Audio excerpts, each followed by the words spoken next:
Good morning, everyone, and welcome to another hearing of the Citizens Grand Jury. Attorney Larry Klayman will be joining us shortly. This morning, we're going to be going over more evidence in the Citizens Grand Jury indictment of Joe Biden, Hunter Biden, James Biden, and today, Larry will present evidence for an indictment against Mitch McConnell. So this is not a partisan effort. We aren't going after Democrats. We aren't going after Joe Biden. We aren't going after Hunter Biden. This is a process by which we hope to enforce the law against anyone who should break it, and that includes Republicans, Democrats, independents, and otherwise. People may know that Mitch McConnell is married to Elaine Chao. Ms. Chao is she's in the Commerce Department, I believe. Why don't we watch this short news clip from CBS News reporting on a New York Times story about allegations of corruption. Let's watch this now. New reporting from the New York Times is taking a look at Transportation Secretary Elaine Chao's connections to China through her family's business. Chao's family runs the U.S.-based Foremost Group, a shipping company with a large presence in China. While Secretary Chao has no formal affiliation with her family's business, the Times notes that she has used her profile to help it. The Times also notes the Foremost Group has benefited from, quote, expansive industrial policies in Beijing that are at the heart of diplomatic tensions with the United States. Eric Lipton is one of the authors of that piece. He's an investigative reporter for the New York Times and joins me now from Washington. Eric, thanks for being with us. This is such a deeply reported piece. First of all, you write about requests from Secretary Chao raising ethics questions with American officials in Beijing ahead of an October 2017 visit. What were some of their concerns? What the situation is that Elaine Chao was planning to go to Beijing, and her staff had communicated with State Department officials who were in charge of actually arranging the meetings with the top government officials in China. And in those conversations, they were discussing the possibility of having perhaps her sister, Angela Chao, or perhaps her father, James Chao.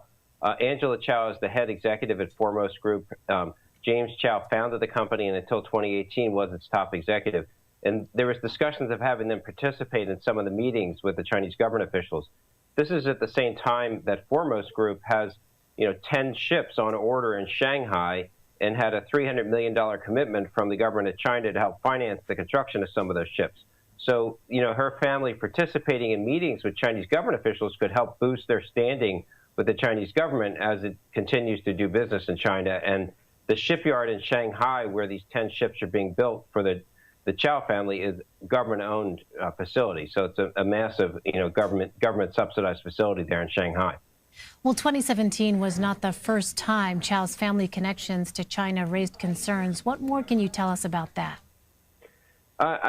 Dating back a couple of decades, Elaine Chao has, and through her family, frequently visited China and helped them launch the introduction of a number of the ships that the company has built. It's built more ships in China than anywhere else. Again, to some extent, not surprising because China is one of the biggest shipbuilding nations in the world. But Elaine Chao, she had served in the cabinet of the labor secretary in the prior Bush administration. And at one point, she brought her father to a meeting, James Chao, when he was an executive at Foremost Group, to a meeting with Chinese government officials associated with the Olympics. And so that showed up in the State Department cables that were released that we saw. And again, he is the top executive at a company that has business in China. She was then in the cabinet of the United States, and she has her father present with her in a company that does business with the state of, the government of China. So it's raised some questions about, if you're a family member wants to get access to a top-level official in China, it would be beneficial if you're a member of the cabinet in the United States. And context is so significant here. Walk us through the relationship between the Chinese government and the shipping business owned by Secretary Chao's family, the Foremost Group. Well, unlike in the United States, for example, in Shanghai, the shipping shipyard where these 10 ships are on order or are actually being built for the Foremost company. I mean, that's a shipyard that is owned by the government of China. It is also massively subsidized by the government of China.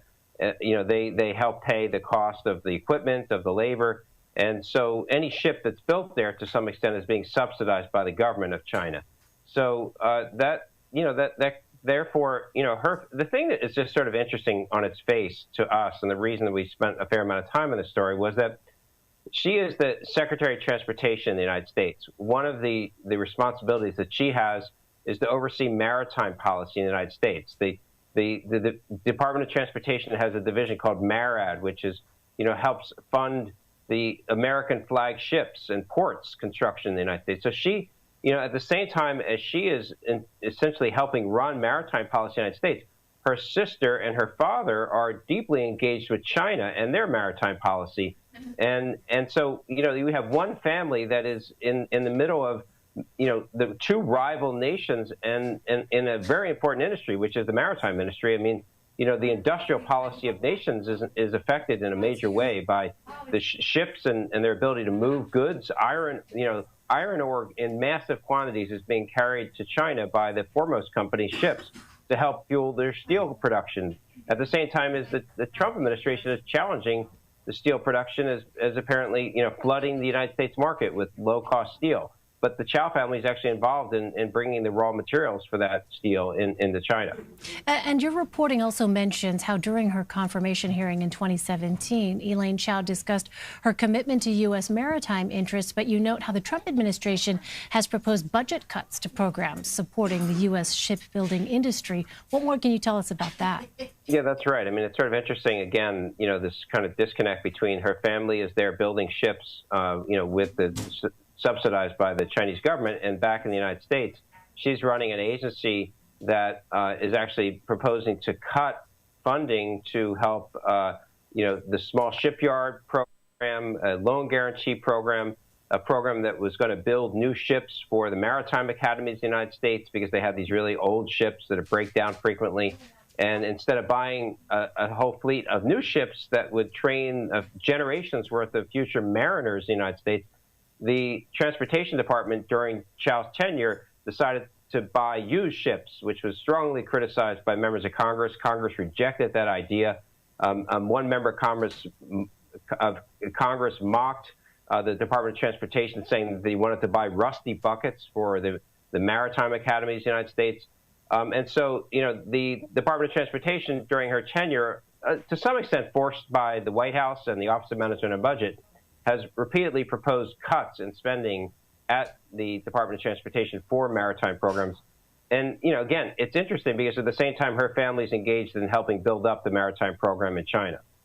Well, what has been the response to your reporting from the Transportation Department? They think the story was unfair, and they think that there is no linkage at all between her responsibilities as the head of DOT and the MARAD program through DOT and her family's business in China. Also the Foremost company, run by her sister Angela, feels as if that while their ships do go to China a fair amount, that they are essentially a taxi company because they charter out their ships, and so they don't even make decisions about where their ships go. And they also say that a relatively small amount of their financing has come from the Chinese state Import-Export Bank, which is subsidizing the cost of the construction of their ships. So they think the story was unfair, but the story was, got a lot of attention in Washington today. It was, there were people from the conservative side, from the liberal side, who thought this was an important examination of, a potential conflict of interest, potentially another area of conflict of interest within the Trump administration. Certainly a lot of questions raised by your reporting. Eric Lipton, thanks very much for your time, Eric. Thank you. That was New York Times reporter Eric Lipton talking about the New York Times expose into Foremost Group. Of course, we heard Mr. Lipton discuss that Elaine Chao, the wife of Mitch McConnell, served as the Secretary of Transportation in the Donald Trump administration. So we can see how this pattern and practice of using connected government officials to aid family businesses seems to be not exclusive to the Bidens, We're joined now by Larry Klayman. Yes, thank you, ladies and gentlemen of the Citizens Grand Jury. I'm becoming like a judge. He never appears in court on time. I had to deal with an urgent matter. But this is part and parcel to what goes on in Washington, D.C. We're going to be showing you more information about this today, as well as replaying the testimony of Tony Bobulinski. I have sent to you preliminary findings with regard to seeking the indictment of Joe Biden, Hunter Biden, and his son. We'll get into that at the conclusion of our session today, how we're going to proceed. But we are nonpartisan. Yes, I am conservative in orientation and libertarian in many ways. And so are you, people of the United States. You're from the left, you're from the right, you're from the center. But the bottom line is this, is that we will seek to indict people based upon information and the evidence, and it will extend wherever it goes, whether it's Democrat or Republican. And Mitch McConnell is little different, and you're going to see this from Joe Biden. It's just Biden has done it on a grander scale. He's president of the United States. McConnell has no power as of today in the Senate, really none. And this is something which needs to be addressed. During my days after I founded Judicial Watch and ran Judicial Watch, we also uncovered, and others did as well, that McConnell had taken money from the alleged communist Chinese spy, John Wang, from the communist Chinese government. Now, I'm going to ask Jason to read. If he gets tired, I'll take over on that. But Jason has a very good delivery, and I think he'll do very well. The portion of the book by Peter Schweitzer dealing with Elaine Chao and dealing with Mitch McConnell. And you're going to just see just how the actions of Mitch McConnell as a senator and minority leader and then majority leader and now again a minority leader dovetailed with certain monies that flowed to the Chao family and to the McConnell family. So I want you to see this, because this is a way of life in Washington, D.C. Washington, D.C. is far beyond a swamp. It's a cesspool. And you can see that virtually everywhere as long as you look and keep an open mind and under what is going on. So Jason, if you would read into the record that chapter of Peter Schweitzer's Secret Empires, which dovetails with a report by the left, ironically, CBS and the New York Times dealing with Mitch McConnell. Let the chips fall where they may. And before I begin, Larry, I just want to remind our jury members and our viewers that we could not be doing these citizens' grand juries without your help. And certainly we couldn't do them without Larry and his team at Freedom Watch. People can support Freedom Watch at freedomwatchusa.org. It's a 501c3. Your tax-deductible contributions help Larry and his team hold the government accountable. Sponsorship of $50 or more will get you a gift copy of Larry's book, It Takes a Revolution, Forget the Scandal Industry. And I also want to remind people that they can support Crowdsource the Truth by going to subscribestar.com/crowdsourcethetruth or patreon.com/crowdsourcethetruth. People can follow along as I read on screen here. This is an excerpt from Peter Schweitzer's Profiles in Corruption. In July 1999, Joe's other younger brother, Frank Biden, was living in San Diego and driving with a suspended Florida license, a rented Jaguar XK8 sedan. On August 14, 1999, Frank drove the Jag to a friend's house, and later, around 11:15 p.m., they decided to go to a concert at the Belly Up Tavern in Cardiff, California. According to the court documents, he gave the keys to his young friend Jason Turton. Three others piled into the back seat. Frank rode shotgun, handled the stick shift, and provided instructions as they cruised down the highway. At one point, Frank shifted into high gear and told Turton, punch the car and leave it in third gear until told otherwise. Frank then gave the command for fourth gear, and the Jaguar picked up speed. Soon, they were humming along between 70 and 80 miles per hour in a 35 mile per hour zone. Michael Albano, a 37-year-old single father, was crossing the street, having just left a beachside bar when the Jaguar slammed into him. Albano was first struck by the right headlamp, which sent him crashing into the windshield over the top of the car, into a backseat passenger's face, and then onto the Jaguar's trunk before landing on the asphalt. In depositions, two of the witnesses sitting in the back seat recall Frank Biden telling Turton to keep driving after Albano hit the ground. Albano died at the scene.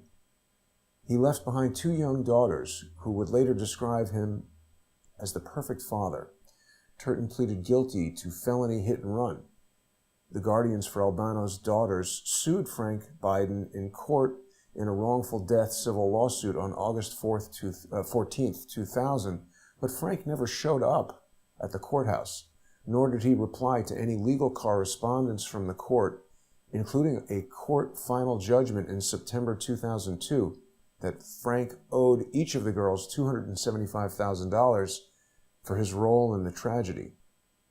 In October 1999, the guardians for the two Albano girls had hired a private investigator to find Frank. They spoke to his ex-wife, the broader Biden family, and eventually the Biden family attorney, who refused to provide any information about Frank's whereabouts or to accept service of documents. Investigators also noted that they had received information indicating that the subject appears to stay with his brother Joseph occasionally, and that people nearby claim to have seen him at Joe's house in Delaware. The quest for paying the judgments began. Investigators could not find any bank accounts connected to Frank because of his apparent evasive actions. They suspected that perhaps he had accounts in another name or DBA, doing business as, fictitious name. 8 years after the court's ruling in September 2008, an attorney for the girls reached out to Senator Joe Biden in Washington asking for assistance in funding collected. The key to understanding Frank Biden's business is that the real money was not in the operation of the schools themselves, but in the underlying real estate for charter schools. It's all about the buildings we buy, he explained in another interview. Certainly the operation of the schools isn't profitable.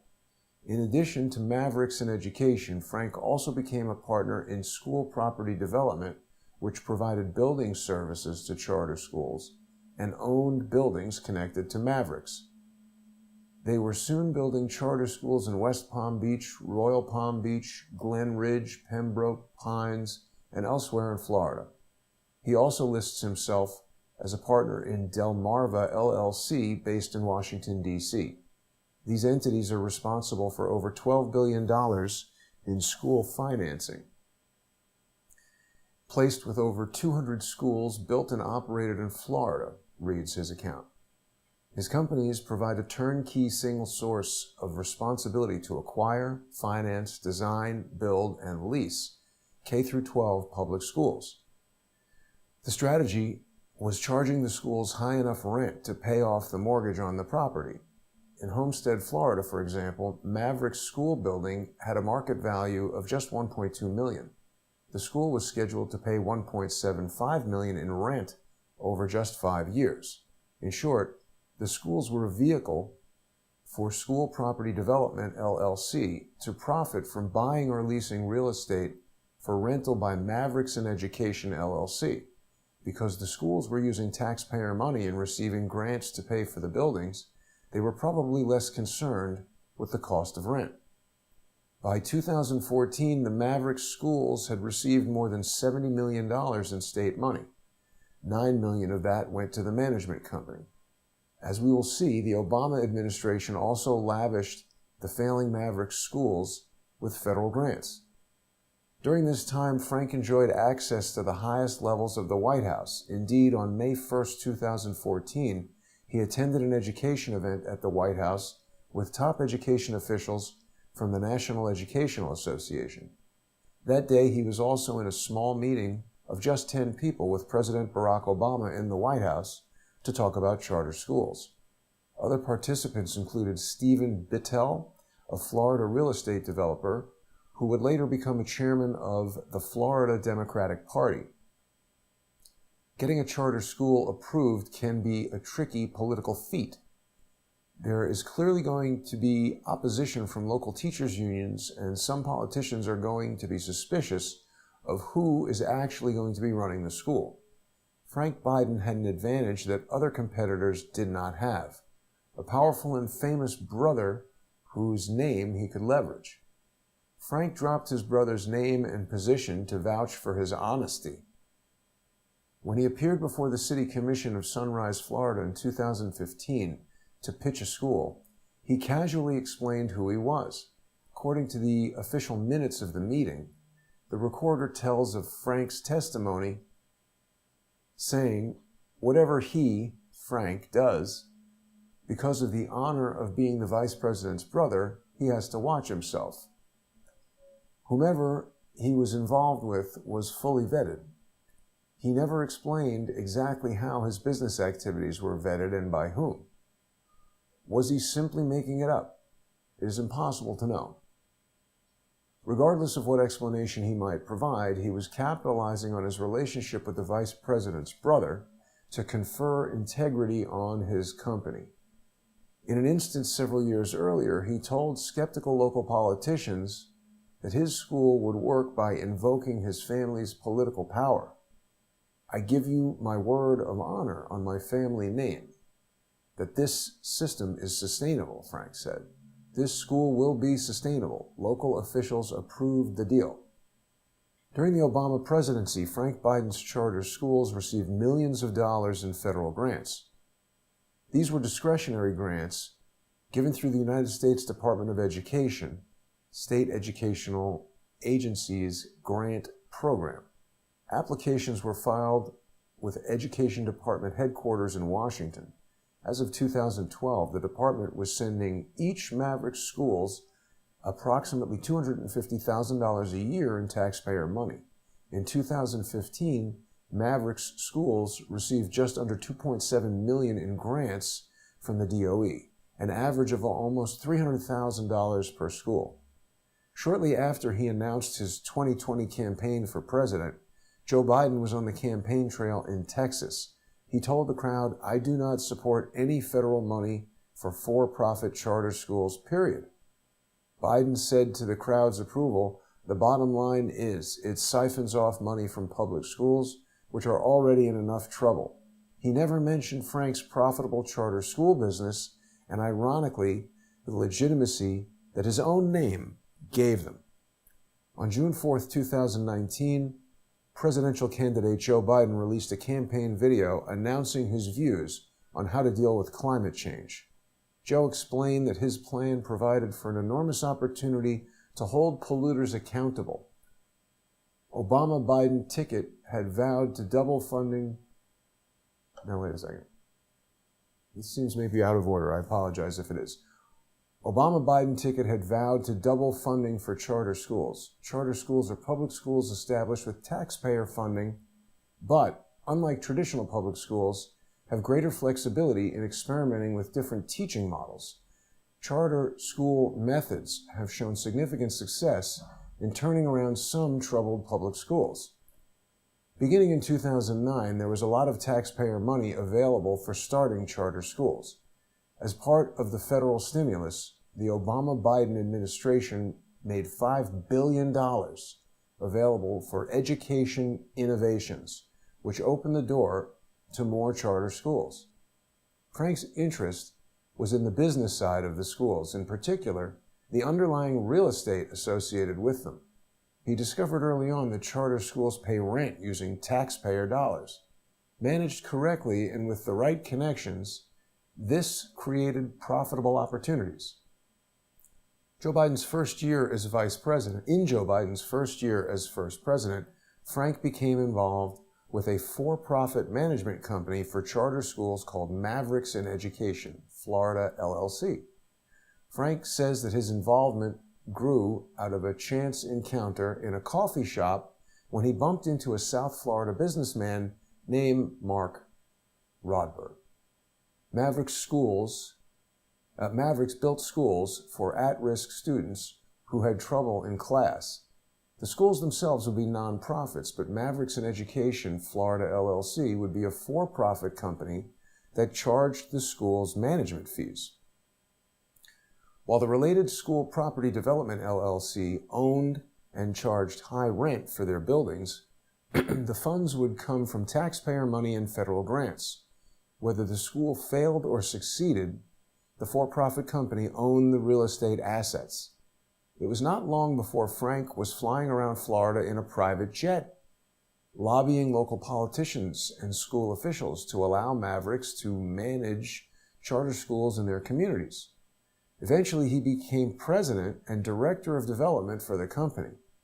Whenever the company shared his biography for a business proposal, the fact that he was the brother of the Vice President of the United States was in the first or second sentence. "I'm a salesman," Frank said. "I'm nothing but a P.T. Barnum for these kids." From 2009 to 2011, Mavericks opened 8 schools in Florida. When Mavericks set up a school in Fort Lauderdale, they acquired the building from controversial Broward County power broker Jesse P. Gaddis.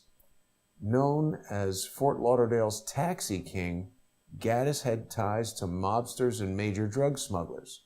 As a young man, Gaddis was charged and convicted of armed robbery and went to jail. In a later case, he was charged with kidnapping and robbery, although the charges were eventually dropped. Authorities also investigated Gaddis in connection with a drug smuggling operation in which his brother and business partner, Donald Gaddis, was killed. His brother was found in a shallow grave in southwest Florida. The deal between Mavericks and Gaddis had extraordinarily lucrative terms for Gaddis.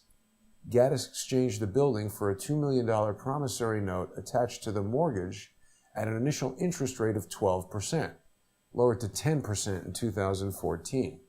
The term was originally for 5 years and was twice extended in 2014 and 2018. The first extension reveals that the interest-only monthly payments for the note's second term were nearly $16,700. Mavericks LLC was a business. Are these people making money in charter schools? Absolutely. Frank Biden explained in one interview, "I don't apologize for them at all. Just run good schools for kids who need them." Mavericks ran with its own unusual teaching model.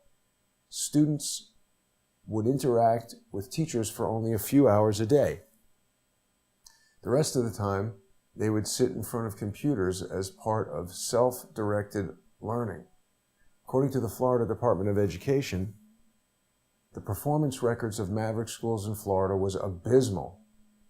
These were not what one would regard as good schools for kids.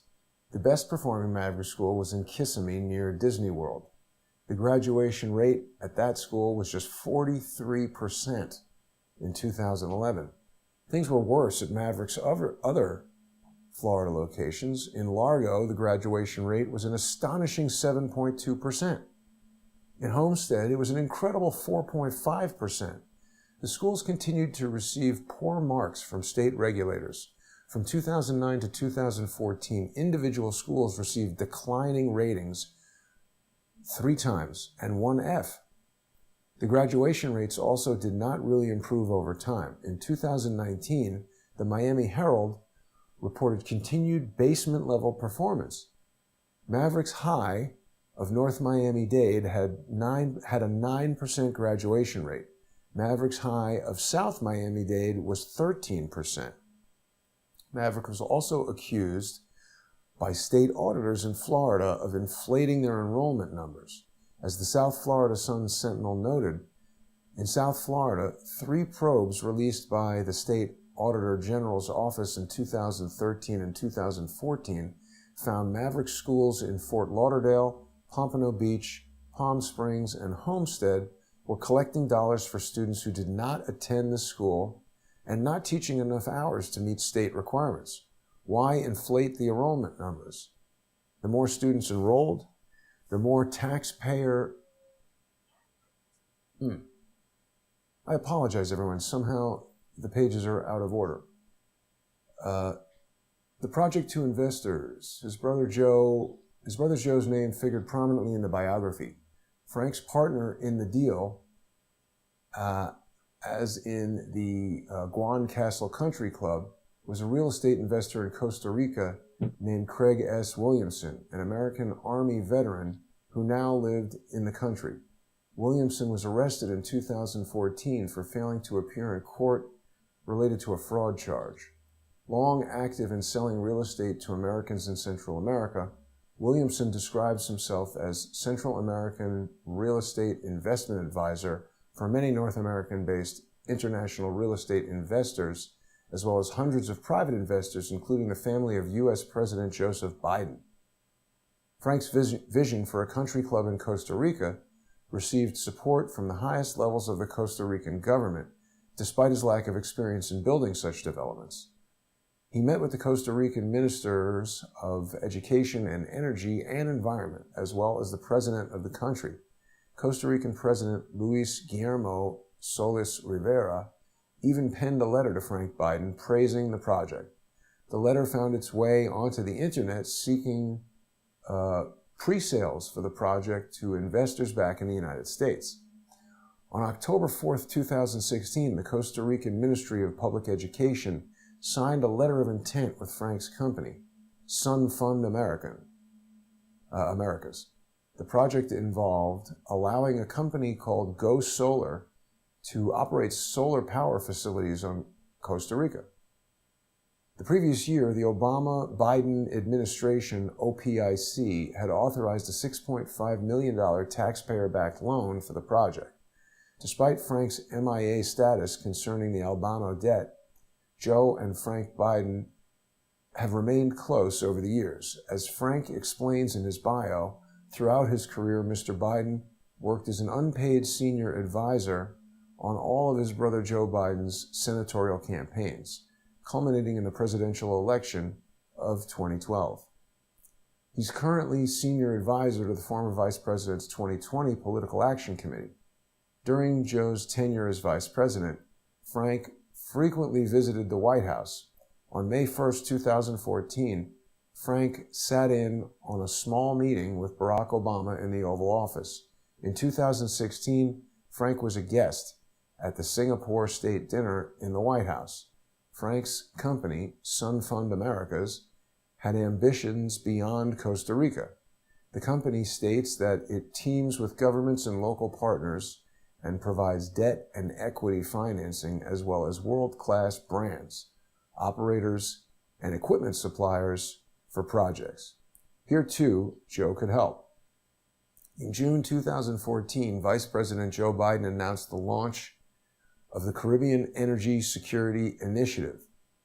The program called for increasing access to financing for Caribbean energy companies that he strongly supported. American taxpayer dollars were dedicated to facilitating deals that matched U.S. government financing with local energy projects in Caribbean countries, including Jamaica. In January 2015, Biden hosted CESI in Washington, D.C., bringing together leaders from across the region and discussing energy issues and, in particular, renewable energy. One primary focus of the conference was local and international deal makers needing help to bring renewable energy projects to the Caribbean region. USAID announced that it would be spending $10 million to boost renewable energy projects in Jamaica over the next 5 years.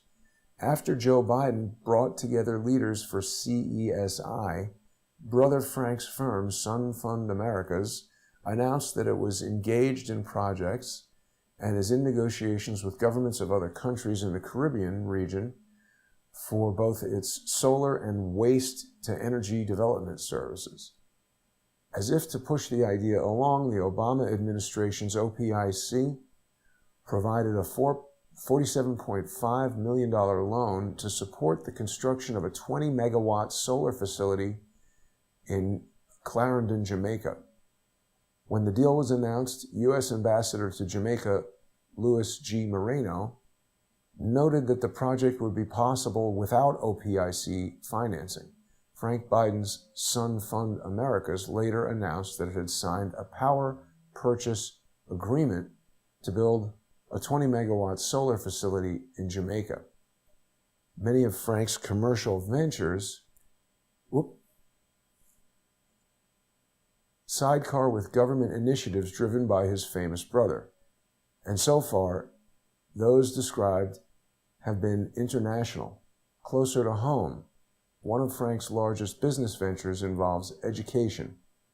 Just as the lack of background in large-scale real estate development did not deter him in Costa Rica, the lack of background in renewable energy did not deter him in Jamaica.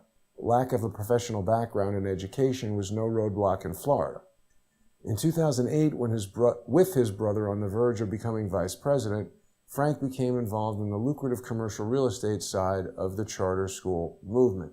His older brother had a history of supporting charter schools in the U.S. Senate. Back in 2001, for example, he co-sponsored the Charters and Choice Bill, one of the only 8 Democrats to do so in the 2008 campaign. Okay, so back to the segment that was discussing the private investigators trying to locating his brother and getting him to pay the debt. They were looking for assistance from Joe Biden in locating his brother and getting him to pay the debt. This is a private investigator for the daughters of the man killed in the Jaguar automobile accident. Joe Biden, of course, had lost his own wife and daughters in an automobile accident, so perhaps there was the hope that he would be sympathetic. Joe Biden did not respond. Instead, his chief of staff at the time wrote back in what can only be described as a businesslike, even cold letter, revealed publicly here for the first time. Senator Biden has received your letter of September 16th regarding a judgment by your clients against his brother Frank, he wrote on Biden's official Senate stationery. The senator wishes to express his deep sympathy with the Albano daughters over their loss. While it is correct, as you state, that Senator Biden was not involved in the accident and bears no legal liability for the judgment, the senator would certainly encourage his brother to pay the judgment if his personal financial circumstances made that at all possible. As you are aware, however, Frank has no assets with which to satisfy the judgment. The senator regrets that this is where matters stand and that he cannot be more helpful. But Frank Biden was earning money. Indeed, 7 days before Joe Biden's office sent that letter, his brother was slapped with a tax lien from the IRS for $23,638.59 in unpaid taxes. In total, he owed more than $32,000 at the time, a clear indication that Frank had income. In 2013, he paid off the tax lien in full. As of the time of this writing, in September 2019, the Albano daughters have still not collected their money from Frank Biden. With interest, that judgment debt is now more than $900,000. As we have already observed, loyalty to family is a virtue until it becomes an excuse for unethical use of public power. Here, we also note that the irony that loyalty to his family would become an excuse to disregard someone else's family, despite having the power to take compassionate action for a just cause.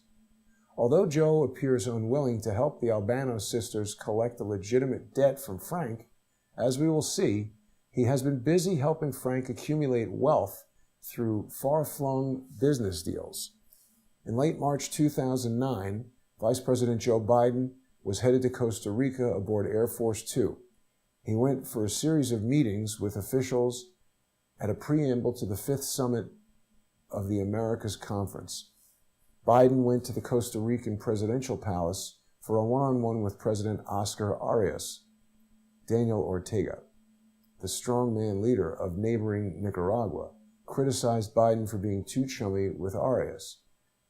The Biden visit had symbolic significance. The last time a high-ranking American official had visited the country was back in 1997 when Bill Clinton had come. Biden and Arias met with a number of associates present. Biden invited Arias to work with him personally to develop education policy for Central America, but also underscored that foreign direct investment would help Costa Rica's economy more in the short term. During the meeting, Arias gave Biden a letter to pass on to President Obama requesting additional U.S. aid dollars to assist with Costa Rica's educational system. Later, the Arias administration declared that it was a clear recognition of the trajectory of Costa Rica as the United States' strategic partner in the region. Joe Biden's trip to Costa Rica came at a fortuitous time for his brother Frank, who was busy working deals in the country. Conveniently, any assets Frank might hold in Costa Rica would be out of reach of U.S. courts and the Albano family. Frank, who had studied law and practiced real estate in Florida, had ambitions in Costa Rica.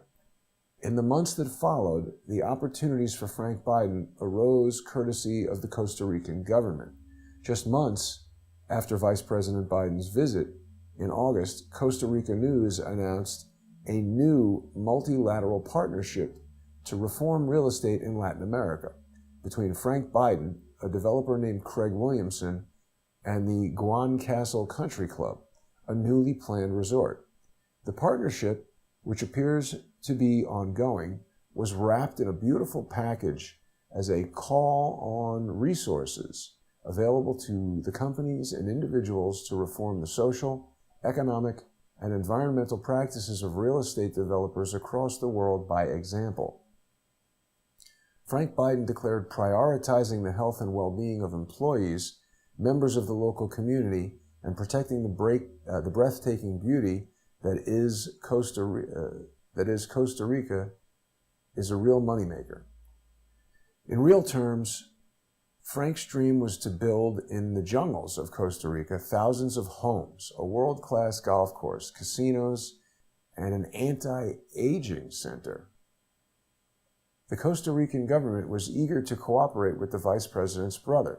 As Joe Biden would later recount in his book, Promise Me, Dad, he was a central player in Obama administration's policy toward Latin America and the Caribbean. The president asked me to take over the job repairing our wobbly relations across the entirety of the Americas, the Northern Triangle, Brazil, the Caribbean, everything. He was the go-to guy in the White House for Latin America policy. The Costa Rican National Power and Light Company unveiled the conceptual design for what would later become the Guan Castle Solar Park. The new facility would provide energy for Frank's plans for a massive resort being built just north of the town of Liberia. CNFL picked Frank's company, Sun Fund Americas, as their partner for the solar park. Frank did not have... Okay, so that's the end of the segment that we have there, Larry. And once again, I apologize. That's very good, Jason. That was out of order. Okay. No, I mean, that's very good. That's more information about the interlocking relationship of the Biden family.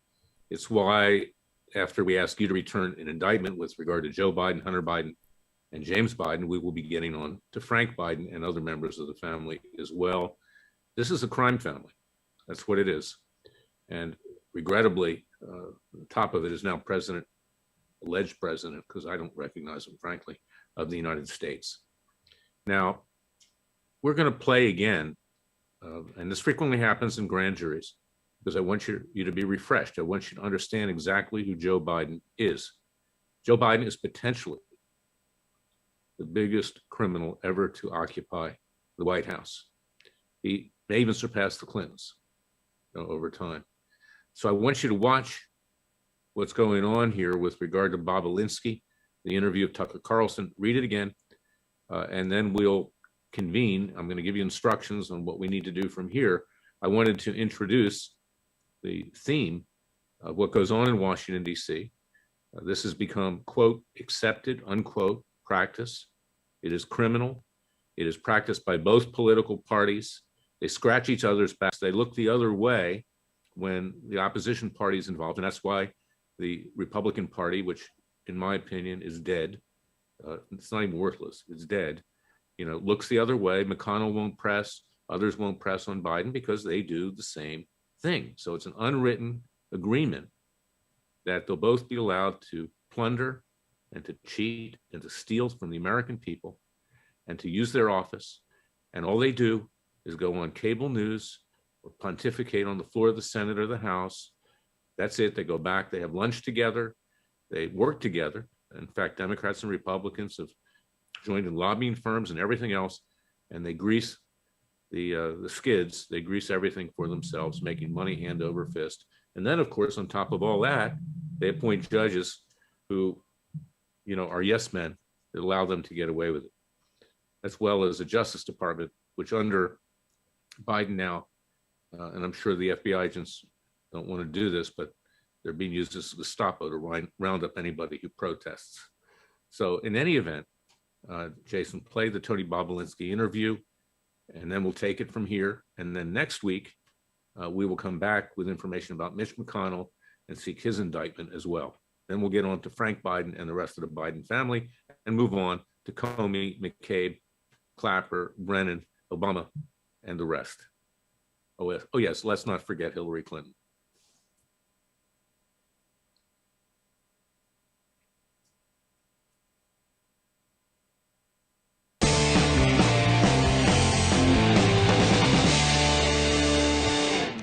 Good evening and welcome to Tucker Carlson Tonight.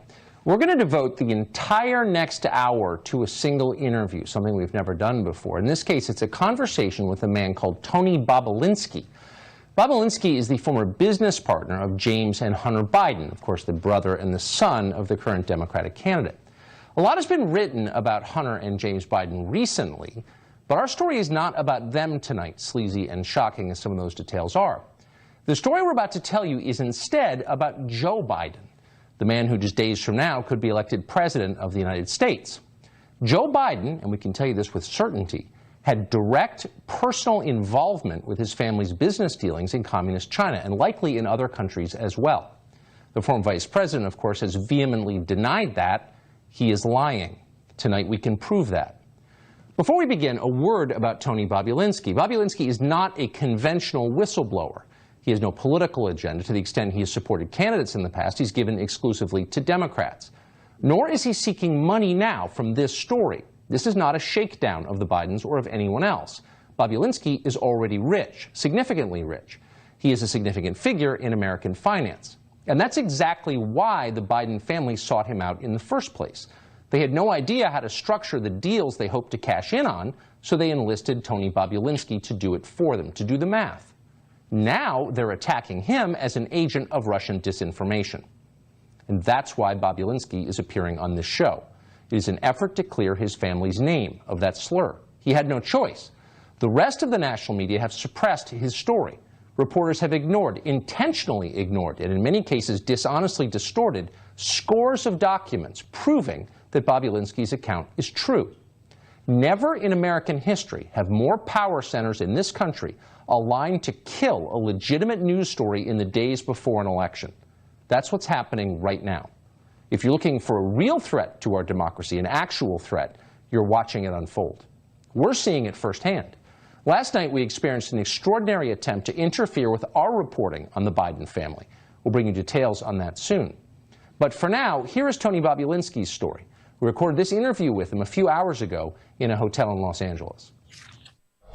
So, Tony, your connection to this deal came through James Gilliar, who's an English businessman who you, correct me if I'm wrong, you had met while doing business in various different countries. You talked about doing deals. Then on Christmas Eve 2015, he sent you the following text, which explained the deal with China that he wanted you to become part of. And I just want to read the first sentence of this. There will be a deal between one of the most prominent families from the U.S. and them constructed by me. Yes, that's correct. Tell me what he was saying.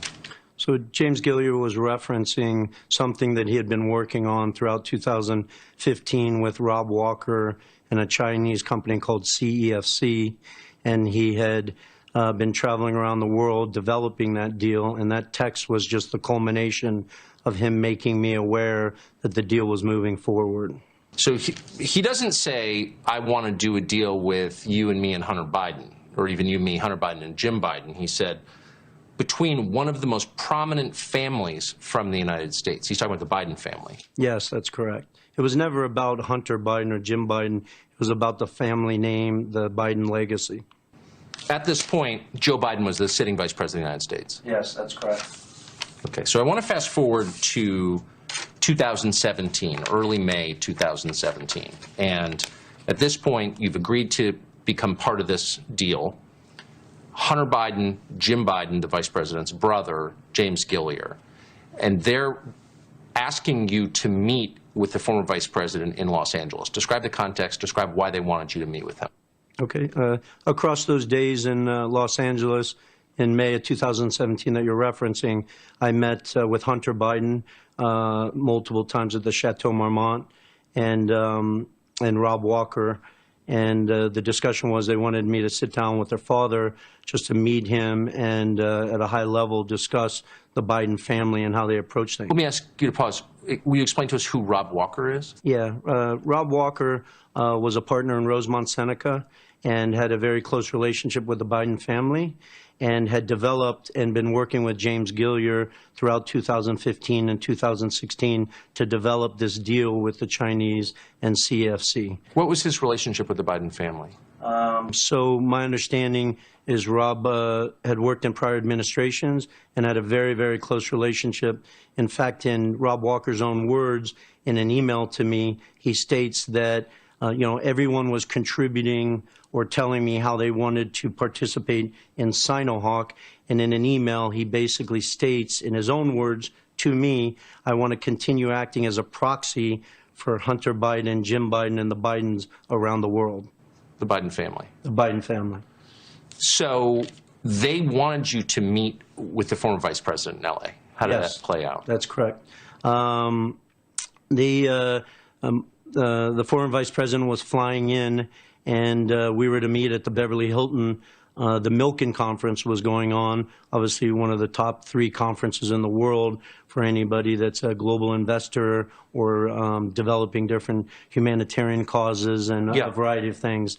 And he was, Joe was flying in to speak about the cancer and the moonshot stuff he was working on, and Hunter and everyone was in town, and they wanted to coordinate me meeting with Joe. And so it was set up for the night of May 2nd at the Beverly Hilton. I first met with Hunter Biden and Jim Biden, and just had a light discussion where they briefed me that, listen, my dad's on the way, and we won't go into too much detail on the business front, but we'll just spend time talking at a high level about you, your background, the Biden family, and then he's got to get some rest because he's speaking as at the conference in the morning. So this was at night. The vice president, just flown across the country. He's an older man. He's got work to do. Correct. But they carved out a piece of his schedule for you to meet with him. Why would they do that?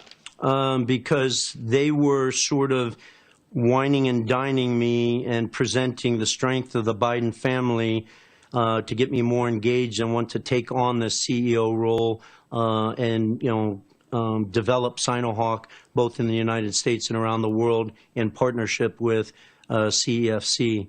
And as you can imagine, I've been asked by 100 people over the last month, why would you be meeting with Joe Biden? And I sort of turned the question around to the people that asked me, why at 10:38 on the night of May 2nd would Joe Biden take time out of his schedule to sit down with me in a dark bar at the Beverly Hilton, sort of positioned behind a column so people couldn't see us, to have a discussion about his family and my family and business at a very high level, where Jim Biden sat and Hunter Biden participated in. I'm irrelevant in the story. They weren't raising money from me. There was no other reason for me to be in that bar meeting Joe Biden than to discuss what I was doing with his family's name in the Chinese CFC. And this is a company with direct connections to the Communist government of China. So the former vice president has said he had no knowledge whatsoever of his son's business dealings and was not involved in them at all. But this sounds like direct involvement in them. Yeah, that's a blatant lie. When he states that, that is a blatant lie. Obviously, the world's aware that I attended the debate last Thursday. And in that debate, he made a specific statement around questions around this from the president. And I'll be honest with you, I almost stood up and screamed liar and walked out because I was shocked that after 4 days or 5 days that they prepped for this, that the Biden family is taking that position to the world. And once again, I'm irrelevant in this discussion. I just was brought in to run this company and have been exposed to all of this fact.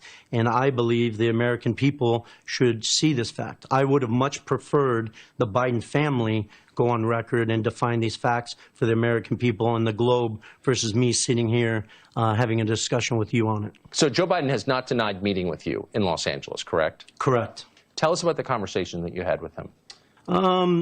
So I initially was sitting, because I got there a little earlier, was sitting with Jim Biden and Hunter Biden, and Joe came through the lobby with his security, and Hunter basically said, hey, give me a second, I'll go over and give me 10 minutes to brief my dad and read him in on things. And so then Hunter and his father and security came through the bar, and obviously I stood up out of respect to shake his hand, and Hunter introduced me as, this is Tony, Dad, the individual I told you about that's helping us with the business that we're working on and the Chinese. So it was clear to you that Joe Biden's son had told him about this business deal. Crystal clear. Crystal clear. Tell us about the conversation that subsequently occurred between you and Joe Biden. So the conversation, as you're well aware, Tucker, I grew up the son of a career naval officer, so the President of the United States was always the commander-in-chief, whether they were a Democrat or Republican or other. And so I had the highest respect for Joe and the, the office that he had held. And so I stood up and shook his hand, and obviously we sat down and I think ordered some drinks. I think Jim Biden was hungry and might have ordered some food. And, Joe asked me to talk about my background, my family. He thanked me for my service. I'm obviously very proud of that. Proud of my brother's service and my grandfather's service.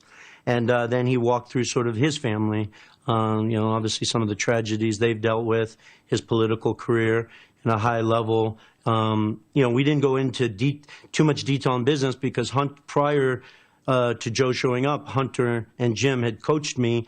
Listen, we won't go into too much detail here. This is just a high-level discussion and meeting. So it's not like I was drilling down with Joe about cap tables and details. So you've said that they wanted you to meet Joe Biden as a way to induce you to participate in this deal. You were the actual business guy here who had management experience, deal experience.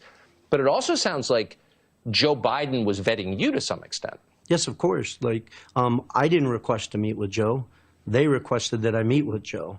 And, he's putting his, and Hunter says this in writing, it was referenced multiple times, they were putting their entire family legacy on the line. They knew exactly what they were doing. They were dealing with a Chinese-owned, enterprise run by Chairman Yi, CFC, that had strong financial support and political support from the Chinese Communist Party. That's how it was presented to me. That's not my own words. That's how they presented it to me and read me in on it.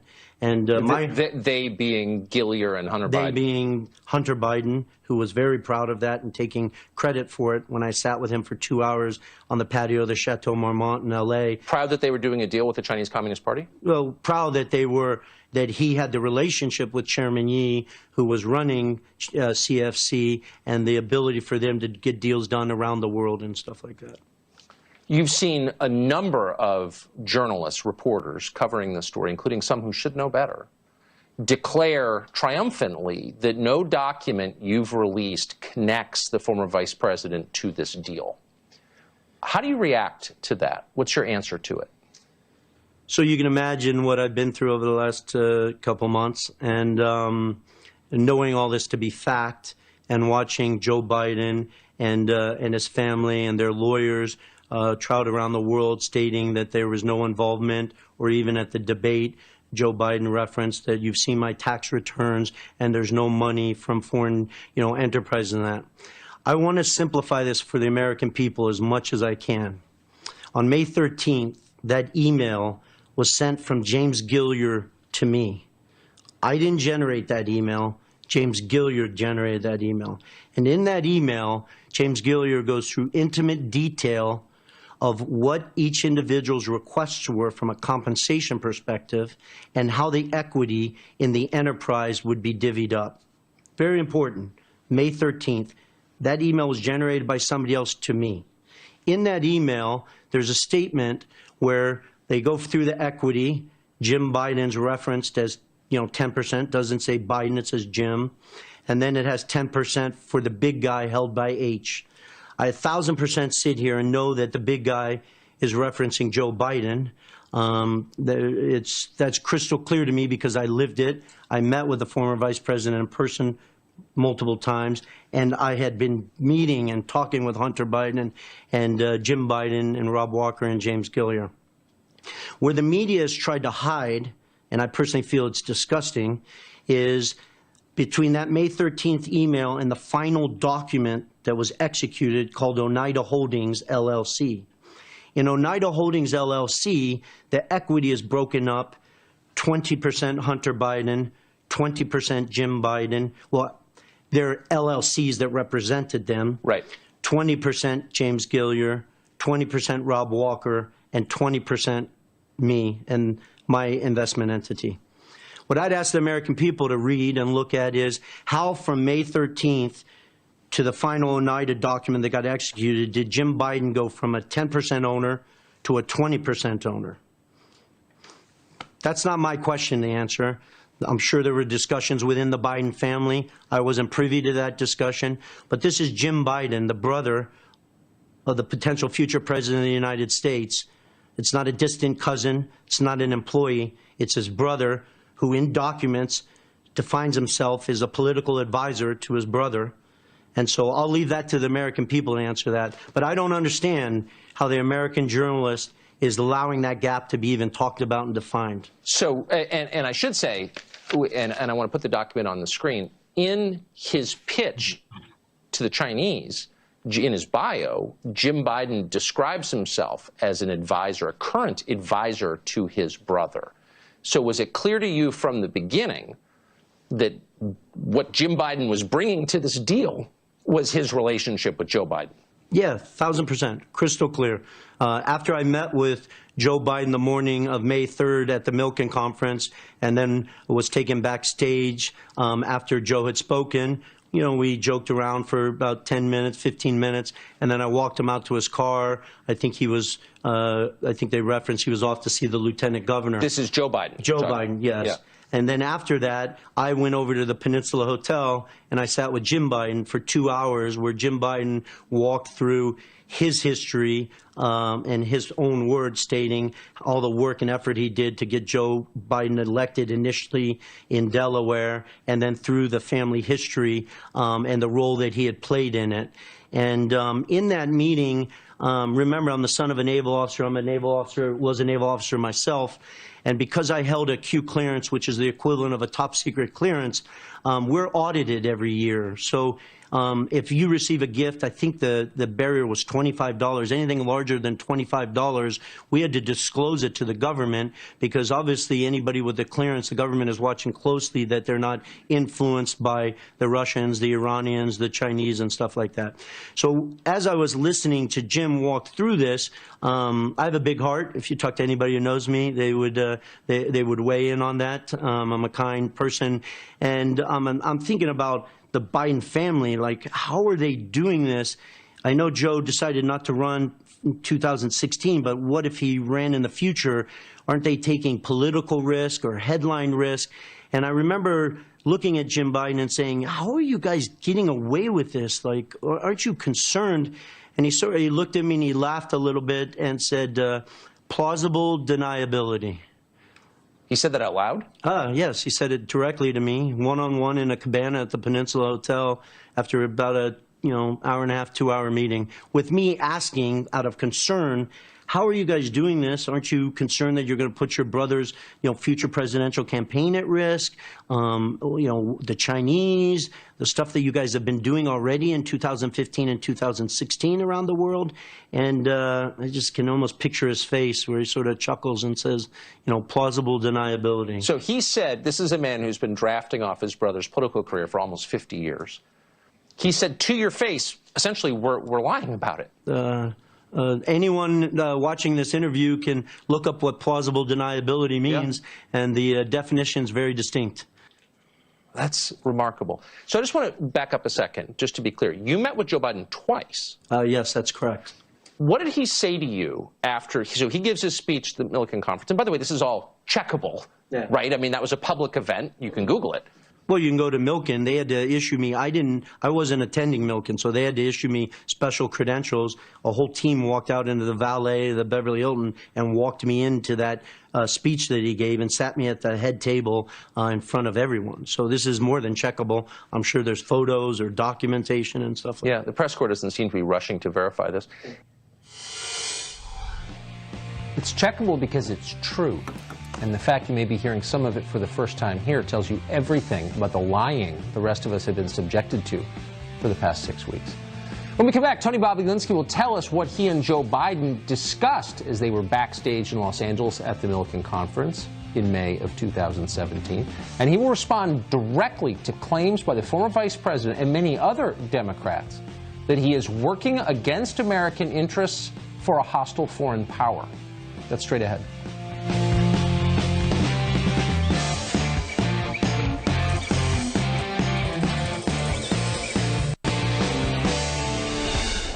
We just showed you the first 20 minutes of our interview a few hours ago with Tony Bobulinski, well-known international businessman who was asked by the Biden family to do business with them in China. He met with the former Vice President Joe Biden 2 separate times, and they talked about the China business deal.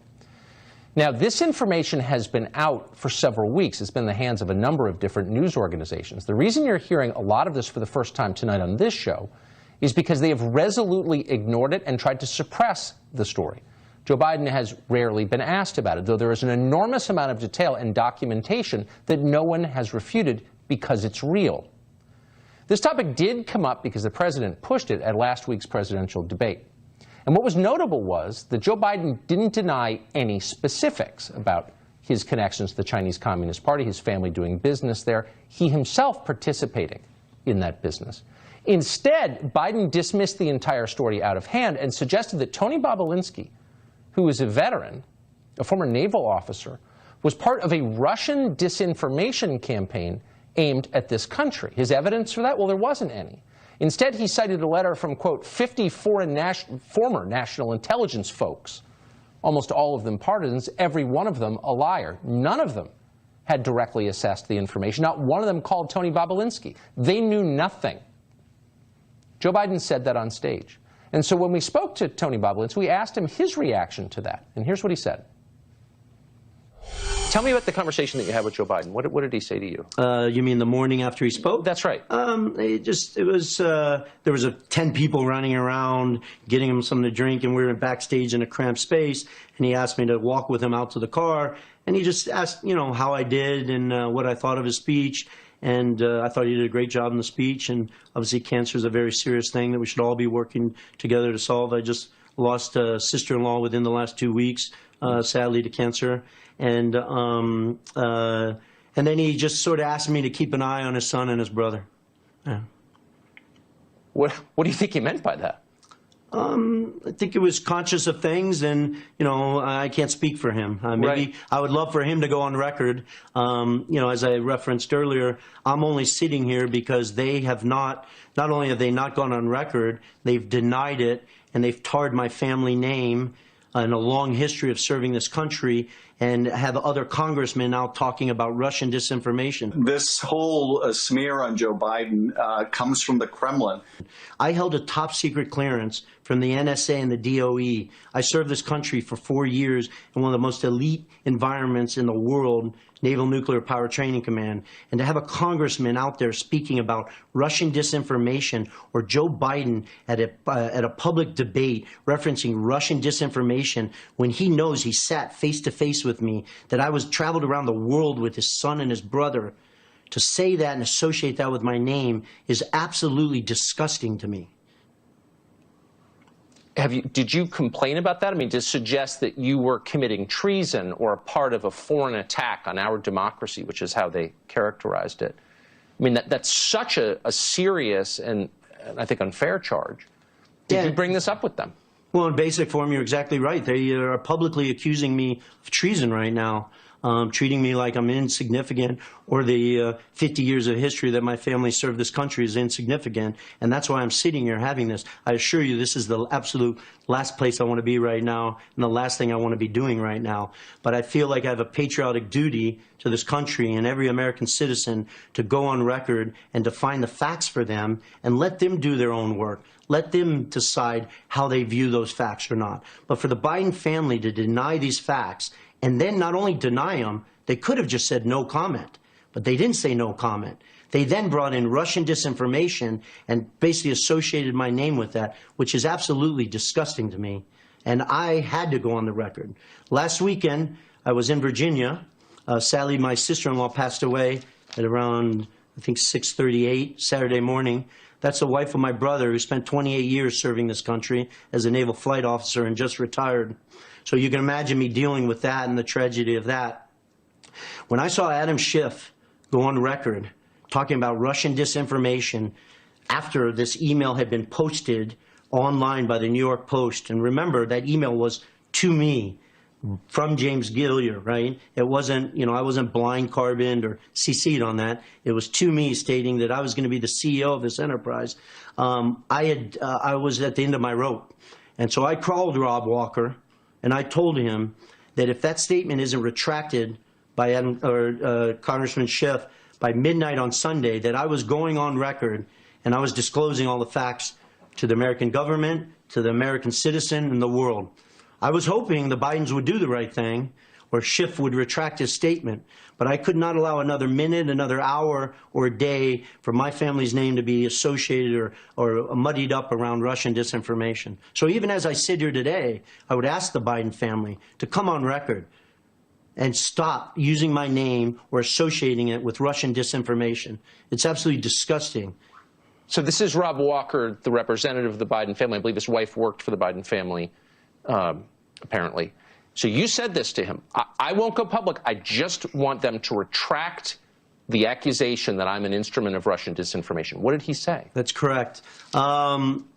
Rob is under a tremendous amount of stress. Right. Obviously, his wife and a child. And he said, listen, let me make some calls. Let me call George, who's Hunter Biden's lawyer, and see what I can do. But he sort of presented it as if that's going to be impossible for me to get done. And, I'm not naive. I know that's not impossible to do. That's a single phone call from Joe Biden to Adam Schiff saying, basically, go on record and retract your statement. You got over your skis. And when I was up late that night, and when the statement wasn't retracted, come Monday morning, I was ready to go on record. And how that record was, I was willing to go in front of any senator, any congressman, the Department of Justice, the FBI, or sit here with you, Tucker, and basically provide the facts to the American people and let them make their decision. This isn't a political focus of mine. People were accusing my family of treason after I served this country and defended this country. So the reason you wound up here in this interview, and I just want to affirm for our audience, I don't think you had any desire to do this interview. Absolutely no desire. Is because nobody else told your story. So were you surprised, given the trove of documents you have, given the credibility that I think is apparent that you have, that no other news organization took the time to unpack this story?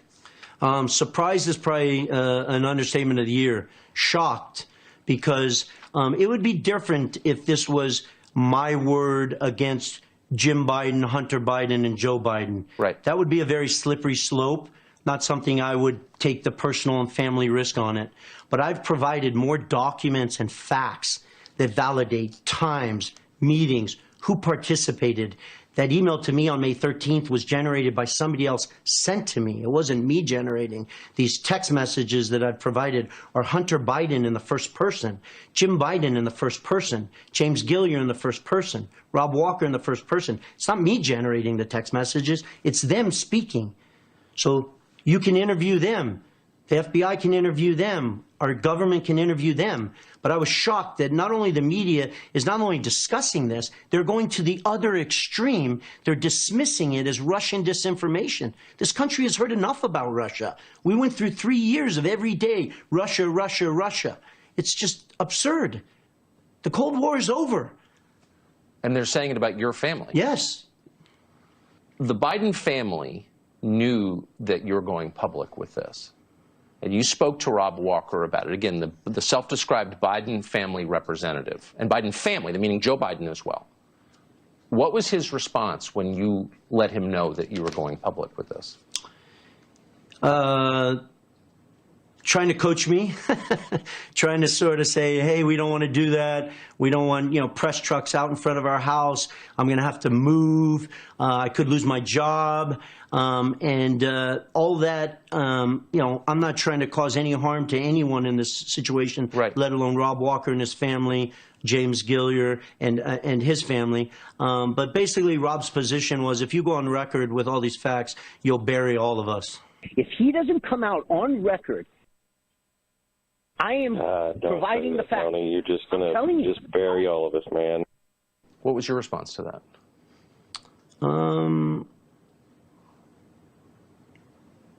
I was focused on pushing these guys to do the right thing, to demonstrate an ounce of integrity in front of the American people. They all know the facts. I live the facts. And luckily for the American people, all the facts are extremely well documented. I'm irrelevant in this discussion, so I can ride off, but the American people can read these texts, listen to the recording that you just played, read the legal documents that were executed in Delaware, and they can form their own conclusion. They don't need me to form the conclusion for them. Give us a sense of your contacts with Hunter Biden. A lot of this is complex. There's a lot that we're not, this is television, so we're not putting, everything that we have on the screen because we can't. But for those who might suspect that you didn't really have a lot of contact with Hunter Biden, give us a sense of some of the places where you had conversations with him and over what time frame. So obviously, as we already discussed throughout 2015 and 2016, while Joe was still the sitting vice president of the United States, these guys had been doing extensive work around the world in places like Oman, Luxembourg, Romania, that I was being made aware of, but I obviously hadn't come off the bench and agreed to be part of this. I'm sorry, I've got to interrupt you there. Oman, Luxembourg, Romania. Correct. So they don't speak any of these languages. Neither one of these guys has any record of success in business. Neither one has a background in international business. Why would they be doing business in Oman, Luxembourg, and Romania? Because they have relationships and they have the Biden name that they're able to set up meetings and get people to jump through hoops in an interest to garner favor with the sitting vice president, Joe Biden. So it sounds like Gilliar is a legitimate business guy, someone who's fluent in the language of international James business. Gilliar, served his country. He's British. Yes. He's traveled around the world for decades. He's a very low-profile individual, but he's sharp and he's as legitimate as they come. Sounds it. But Hunter Biden and Jim Biden have a well-documented, decades-long record of business disasters. Did you get any sense that either one of these guys was qualified to be conducting this kind of business? The only qualification they had was the Biden name.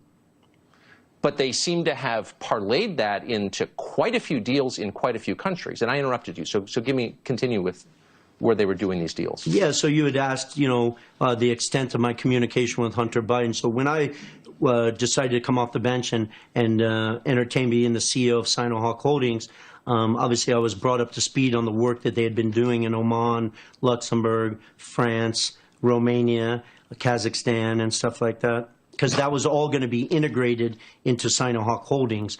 And so you asked to the extent that I spent time with Hunter Biden. I personally was in Bucharest, Romania, with Hunter Biden, Jim Biden, James Gilliar, Rob Walker. I was in Monaco for the annual Grand Prix there. I was supposed to sit with Hunter Biden. I met him. I met on the patio of his hotel, and I sat there and waited for 2 hours. And you can imagine how angry and I was frustrated after sitting there for 2 hours waiting for him without a text, a phone call to let me know I can't make it or I'm tied up. And in a text that I think you guys are aware of and saw, the next day he aggressively comes back at me that he couldn't attend the meeting that he himself set up. I stepped away from family and friends on the yacht that I was on with my friends to go sit with him for a couple hours. and he's effectively screaming into the phone that he could not pick up a phone and text me because he was with the Ukrainians and Mykola, the founder of Burisma, and that he was fighting for the only income he has on the Kazakhstan deal that apparently he negotiated. Now, I had no exposure to a Kazakhstan deal. I'm not aware of any of the particulars of the Kazakhstan deal. I just know for a fact there is a Kazakhstan deal because Hunter Biden in first person told me there was in the text that I think you guys have and you will show to the American people. It's not my job to determine what that deal is. I'll leave that up to the FBI or the Senate and the Congress to figure that out. I just want to restate this. You are not a grifter. You're not someone who's selling access. You're a legitimate businessman who's done deals in a lot of different countries. So I just want you to assess once more, is there anything about Hunter Biden's personal experience, personal qualifications that would justify him doing a deal in Kazakhstan? Absolutely nothing. The only thing that he had was the Biden family name and the fact that his father at one point obviously was a sitting vice president and potentially would run as a future president. It sounds like a remarkably ambitious international business program they had running. Extensive. He and his uncle. Extensive. This is a small point, but I can't get over it. So you saw a number of reporters say, again, in an effort to bat away your story, your testimony on this, that the chairman referred to in a bunch of these emails was not Joe Biden. It was, in fact, the government of China. When you see people refer to the chairman thinks this, the chairman thinks that, they're talking about China and not Joe Biden. So I want to put up on the screen. Here is a text message you received from Hunter Biden to you. Hey, Tony, I have an idea. In light of the fact that we are in an impasse of sorts and both James's lawyers and my chairman gave an emphatic no, I think we should all meet in Romania on Tuesday next week. And so you're hearing reporters say that chairman was, in fact, the Chinese government. Here you have Rob Walker responding to you. Clearly there's some confusion over this, and he's saying, and I'm going to put this on the screen now, when Hunter Biden said his chairman, he was talking about his dad. Correct. There's two chairmen in the story. There's Chairman Yi, who is the chairman of CFC. Yes. In that text from Hunter Biden, he was not talking about the chairman of CFC. And what Hunter's referencing there is he spoke with his father, and his father is giving an emphatic no to the ask that I had, which was putting proper governance in place around Oneida Holdings.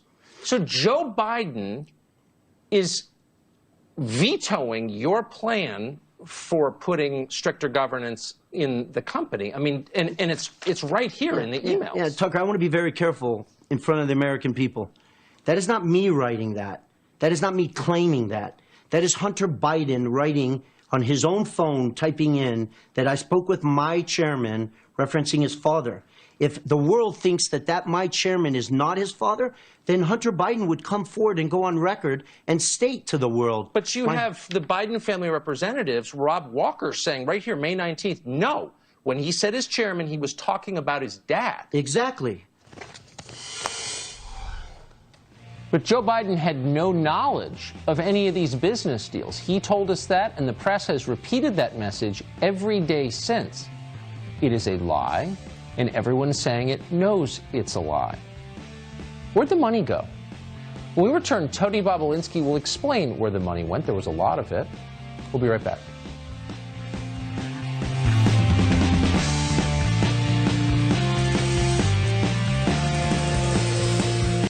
So bits and pieces of this story have been out there, and if you've been paying close attention, if you have, you may know that. In September, for example, the two Senate committees issued a report about a series of suspicious overseas financial transactions that involved the former vice president's son.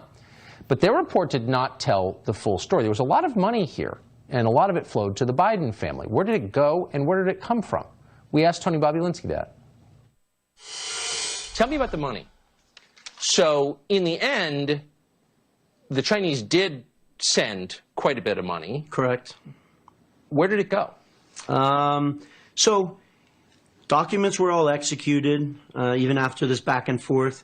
And the Chinese CFC director Zhang, who's number 3 at the company, worked directly for Chairman Yi. And the way it was presented to me as a very senior Chinese Communist Party member. was assuring me that $10 million was being sent to our bank account that was set up at JP Morgan Chase to basically fund operations and grow the business, and that of that $10 million, we were capitalizing the business. So $5 million of that $10 million was being loaned to Oneida Holdings as a non-recourse loan from CFC, and the other $5 million was coming as CFC as their capitalization of the business, because we own 50-50 in the partnership. The Chinese and CFC never viewed me. I'm insignificant and irrelevant in this discussion. To them, it was always the Biden family. It wasn't Hunter Biden. It wasn't Jim Biden. It was the Biden family, who's obviously led and operated by Joe Biden.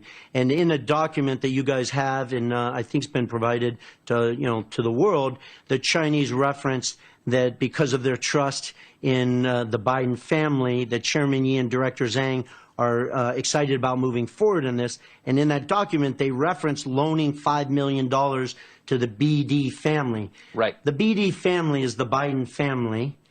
And notice they didn't say we're loaning that money to Oneida Holdings, or we're loaning that money to Tony Bobulinski, or we're loaning that money to James Gilliar or Rob Walker. They, once again, not a document generated by me, a document generated by CFC, that they're loaning that money to the Biden family. What are the implications of this going forward? If Joe Biden is elected president, which could very well happen, how does this constrain his ability to deal with China?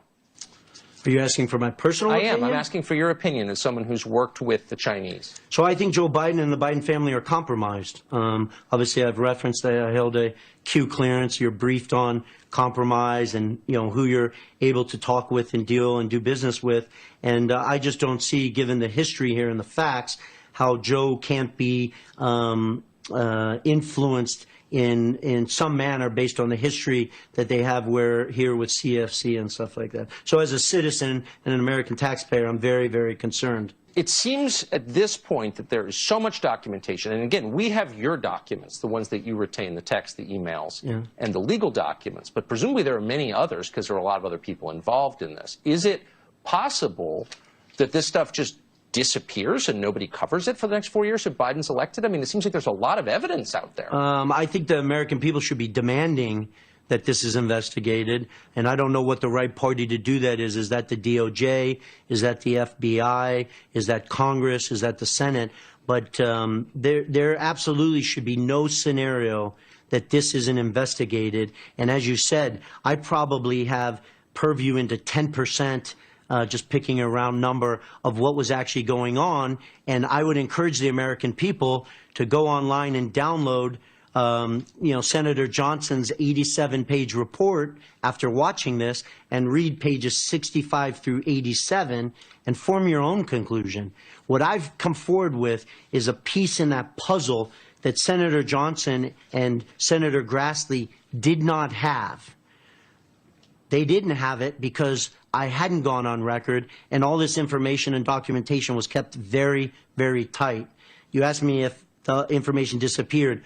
I would expect that other parties have probably destroyed or gotten rid of information. I didn't. I have every email, every text, every WhatsApp that was exchanged, and I've provided that to the authorities, and here I am discussing it. So you learned from the Senate report that the Chinese sent a great deal of money, but it didn't go where it was supposed to go, correct? Yes, that's correct. So take the American people back to July 2017. I was being told by Director Zhang, who's a senior executive at CFC, that the $10 million was going to be funded in 2 tranches of $5 million and $5 million. Once again, the way they were approaching that is $5 million was a loan to the Biden family, and $5 million was their contribution to capitalize Sinohawk Holdings. That money didn't come in June, it didn't come in July, and I was in Europe traveling with friends and family, and I was frustrated because culturally there's a tendency to, hey, it's coming, and it wasn't coming. So I was very frustrated. But also in July 2017, something that happened is over July 4th weekend, while we were celebrating our Independence Day, President Xi was in Moscow meeting Vladimir Putin on an official visit.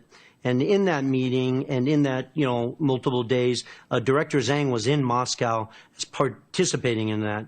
And Rosneft, or media in Russia, had leaked to the press that they were entertaining selling 14% of Rosneft, which is the state-owned, U.S.-sanctioned energy company of Russia, to CEFC.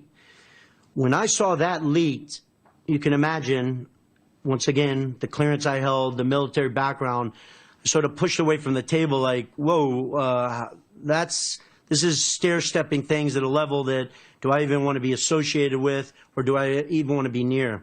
Shortly after that information got out, I was told that Director Zhang's visa was denied. He could no longer get back into the U.S. for meetings or to, bring his wife and his kids to go to school in New York, and that it was denied multiple times.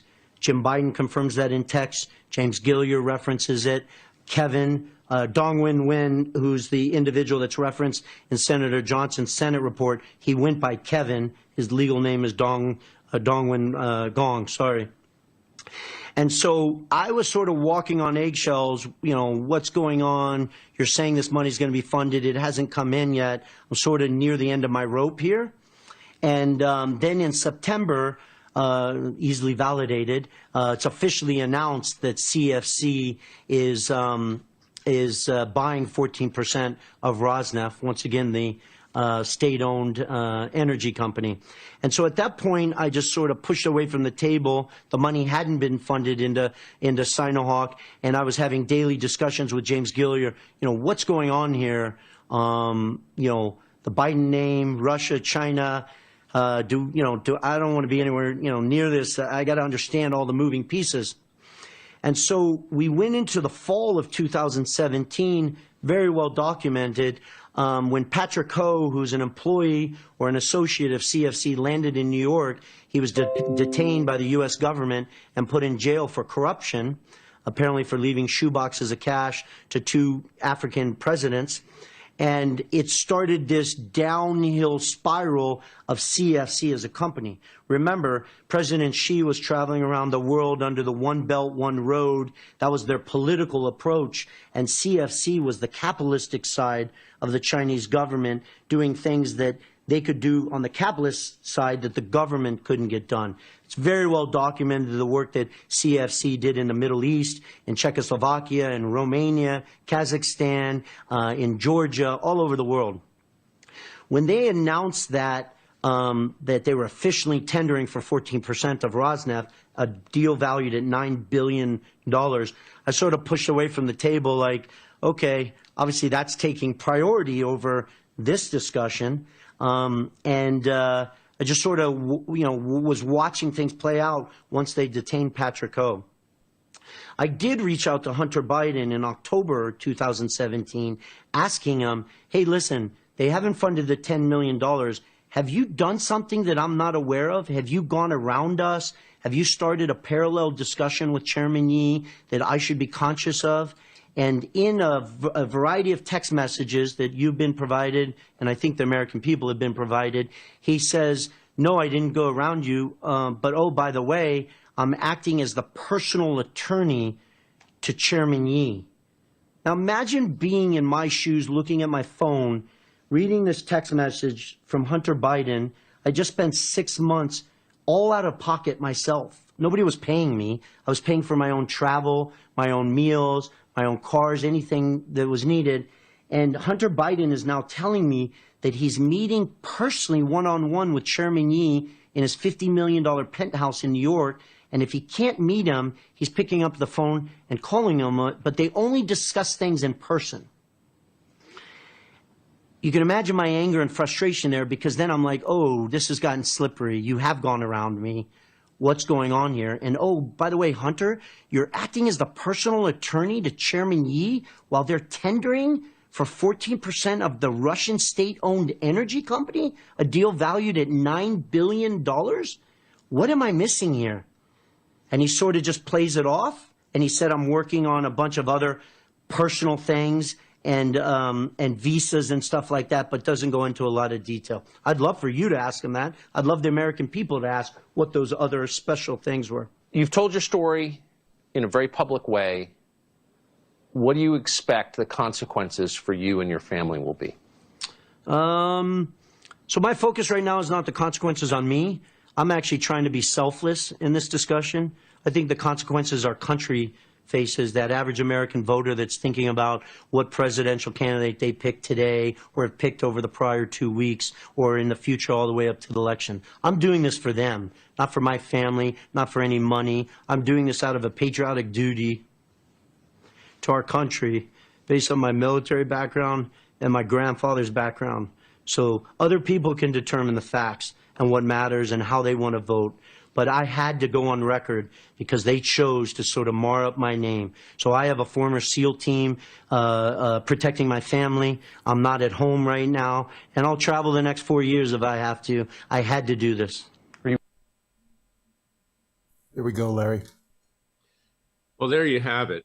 I mean, as I always say, there you have it. You know, I say that on my daily podcasts and radio show and whatever. We're trying to communicate with the American people. This is a serious enterprise, our citizens' grand jury. There was an interesting line that Tony Bobulinski used. He said, ask what can happen here. He says, I'll leave it to the FBI and Congress. Okay, that says it all. Number one, the FBI is part of the Department of Justice. Number two, the Department of Justice is now controlled by Joe Biden. And number three, that explains why Hunter Biden has now come out with a book, apparently with a $4 million advance, making lots of money, doing interviews on TV, bragging about his drug addiction, and effectively admitting that the emails that were on the computer that was given to a computer repairman that we've gone over before were his. Okay, because he doesn't care because he is insulated, he's protected. And that's the way these politicians act. And that's why I showed you a preview of what we're going to do with Mitch McConnell and Elaine Chao, because I'm going to seek their indictment as well. This is a pattern and practice of the way Washington, D.C. works. And then it's these people who then put forward the names of judges to put on the federal bench, federal judges, Democrat and Republican, that then protect them as well. The people who aren't protected are you, the American people. You'll pay the price, but they will pay no price. And they're simply acquiring more money and more power as we speak. And you know what else is going on today with regard to court packing and everything else. But this is a serious venture. Now, right now, I want to put up on the screen, Jason, the preliminary findings that each of you were sent to you. I want you to, in confidence, by yourselves, circle whether there's probable cause for the various crimes that were alleged to be committed. Probable cause. We gave you the instructions on what probable cause is. You also have those. If you have to contact me, feel free to do it at leklayman@gmail.com. You can call me at 310-595-0800 or 561-558-5336. Okay. Now my telephone numbers are out there in the public domain. That's fine. So I want the grand jury to contact me if they have any questions, and I will explain it to them during the upcoming week. We can also take it up when we reconvene next week at 11 a.m. Eastern, 8 a.m. Pacific. But I want you to yourselves decide individually whether these crimes are subject to a finding of probable cause. We will then take that and to put all the evidence together and information that we've provided and flush out an indictment from that point forward, which will also forward it to you, which will conform to the information that you have heard and you have digested. And if you return a bill of indictment, at that point, you'll also choose a foreperson, forewoman or foreman, to sign that on your behalf, and I'll set up a mechanism that you can communicate confidentially between yourselves on that. Then I will seek the indictment, you will issue the indictment, and we will put Joe Biden, Hunter Biden, on notice that they are going to be tried for these crimes, and they will have the opportunity to defend themselves. Will they show up? Probably not, in which case we'll try them in absentia, and we'll seek an indictment. We will have a jury. We'll pick a jury. We'll have someone as a presiding judge who is not compromised, like most of the federal judges are compromised today. We saw what they did with regard to Trump in the last election. We will have somebody who has integrity and presides over the jury, does not try to influence the jury as we present the evidence to the jury. And if we get a conviction, and I believe that we will then sentence Joe Biden, Hunter Biden, and James Biden, and we'll seek to meet those sentences out peacefully and legally. The American people have no choice. We have no government that represents us. We have no justice system that represents us. The legal profession is corrupt to the core. The judges and lawyers, most of them overwhelmingly are in bed with each other, less so with state judges who are accountable, as Jefferson wrote and as I wrote in my book. Because federal judges are unaccountable to the American people, they would become despots and tyrants. That's exactly what Jefferson wrote, putting us in a revolutionary state. So I'm trying to use these citizens' grand juries, and so are you, as a peaceful and legal measure to bring about justice and to wage a peaceful revolution. Now, we also have other things that we're doing at Freedom Watch, and you can see that at freedomwatchusa.org. We do not advocate violence in any way. But on the other hand, the people that entered the Capitol on January 6th, most of them were peaceful. Certainly the people that were on the mall listening to President Trump at the time were peaceful. Yet, given Biden's control of the FBI and its overseeing Justice Department, the FBI is now being ordered to be used as a Gestapo to round everyone up who was there in Washington, D.C. to threaten people that they could be indicted unless they turn in their friends. This is shades of Nazi Germany, shades of the Third Reich. And we call it now the Fourth Reich because we're in it right now. And that's why you, the American people, must be brave. You must not be afraid, like our founding fathers were not afraid. You must take your legal system back. And that's the role of this citizens' grand jury. Because without the American people rising up now, our country will be forever lost. It's already on its back. It's on life support. And each day brings a new executive order. Each day brings another outrage of how the justice system has failed the people of the United States. And I've been toiling in the bowels of the legal profession now for 44 years, and I can tell you it's corrupt to the core. Everything from lawyers, judges, to a bar association like the District of Columbia Bar, which is trying to eliminate conservative lawyers like me, like Bill Barr, who didn't even do anything. They should not bother with him. All four members of the DC Bar filed an ethics complaint against him to have him disbarred. Kellyanne Conway, Ted Cruz, Josh Hawley, the whole rest of them. And these people don't even do anything. So, it shows you the enmity that they have, the antipathy, the hatred that they have for anybody that will stand up to them. Well, we will stand up to them. We, the American people, will stand up to them just like our founding fathers stood up to them and waged a revolution to form a new nation, the greatest nation ever devised, but which has now been destroyed in the last 2.5 months by the Biden-Harris administration, with it only getting worse every single day, including, now today, packing the Supreme Court. I don't even know why they're bothering, because the Supreme Court's worthless to begin with. You can see how they even threw Trump under the bus, his own justices that he had appointed. That is your role. Your role is a very serious role. And if we're going to avoid a violent revolution, which we hope to do, we won't ignite it, we won't advocate it, but others in this country, are on the verge. We have to let off the steam, the pressure. We have to bring back our legal system to have it work. And that is your role. And it's very, very serious. Now, I have other people that want to participate in citizens' grand juries lined up. You are a unique group with regard to the Bidens, because you've heard all this evidence. And for people of you that are out there listening, go back and look at the 4 sessions of our citizens' grand juries. Look at the considerable information and evidence that's been presented. And that's why I replayed the testimony of Tony Bobulinski.